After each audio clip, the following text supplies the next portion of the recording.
Hi, this is Tawnee with the Kinsman Free Public Library, and for this week's snack chat, I thought I would show you guys how to make a mug cake, which is just what it sounds like. It's a cake in your coffee cup. You don't need a whole lot more different than what you already use in a cake, so you'll need some flour, salt, baking powder, cocoa powder, a little bit of vanilla, an egg, and then some chocolate chips.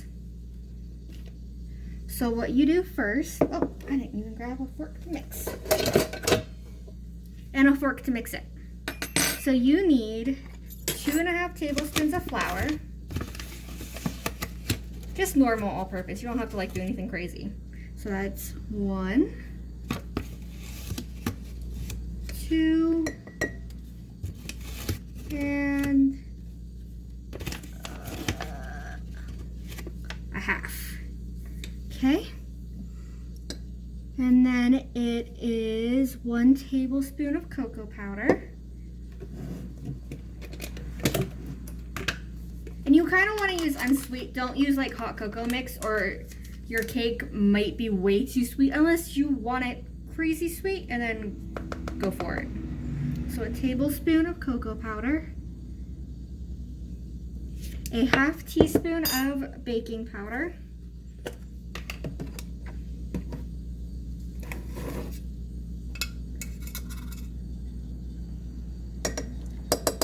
and just a tiny bit of salt. Now usually when you make an actual cake, you would sift this through a sifter so you get all the chunky bits.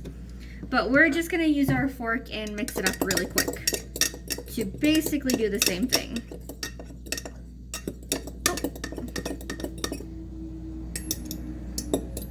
I forgot the milk. Give me 1 second. Milk. Can't make a cake without some milk. Oops. And a little bit of milk. Otherwise, you don't have any moisture, and then your cake is gross. So then after you have mixed all your dry ingredients, you need to add in the milk, which is 2 tablespoons of milk. Oops. 1, 2, 1 egg. The recipe says a small egg, but I have no idea what that means, so I'm just using a normal egg. 1 teaspoon of oil.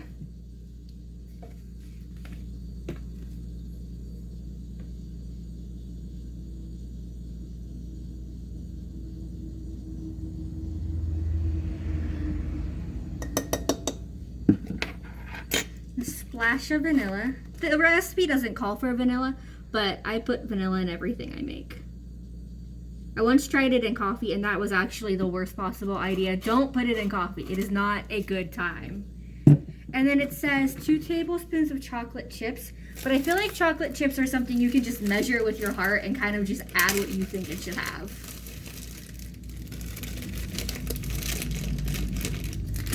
Also, my tablespoon is wet, so gross. And then you just give it one more mix. You'll want to mix it really good too, so you don't accidentally get a poached egg in the middle of your cake, but you also want to make sure all your ingredients are wet.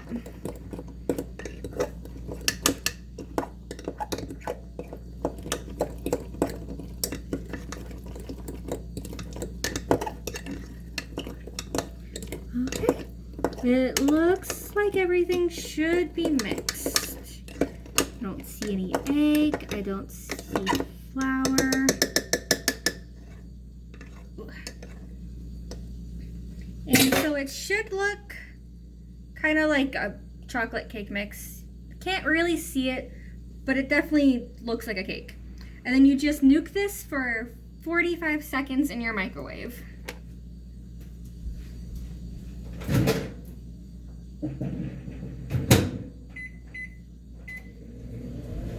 I will link the recipe down below because she does say depending on your microwave, you might have to do it a little bit less or a little bit longer to get the cake to work. So I'm just doing it the blanket 45 seconds. That should work. But even if it doesn't cook all the way through, you'll get like a slightly gooey cake. So it'll almost still be like eating cake batter, but cooked cake batter, so you're not eating raw egg. Alright, so that is almost done. As soon as it dings, I will show you what it looks like. And then before we go, we are starting a couple virtual book clubs. We've got the Harry Potter one, which the discussion starts on June 1st. Right now until May 30th, Hoopla and Libby and Overdrive are allowing unlimited reads of Harry Potter, and it won't affect borrowing limits or holds, so you can just borrow them automatically and read the books. So that's going to be a thing. We also have a virtual horror book club coming up. The first discussion is May 29th at 6 p.m. We'll just be meeting at Google Hangouts. The link will show up on our Facebook page. And the first book for that is going to be My Best Friend's Exorcism by Grady Hendrix, which is a super fun kind of 80s-esque horror movie vibe. I think you would really like it if you gave it a shot. Okay, my cake is done. Oh, holy crap.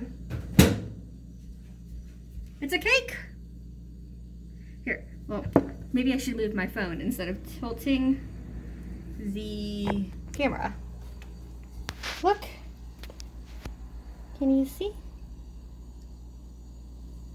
It's a cake. It actually worked. Who'd have thought? So you can top this however you want. I have a little bit of whipped cream and then some more chocolate chips that I think will be super yummy. But I can't wait to try it. So let us know in the comments down below if you guys give the mug cake a try. And then also let us know if you're going to take part in either of the virtual book clubs, or if there is a virtual book club you would like to see happen. All right, thanks for watching. Bye.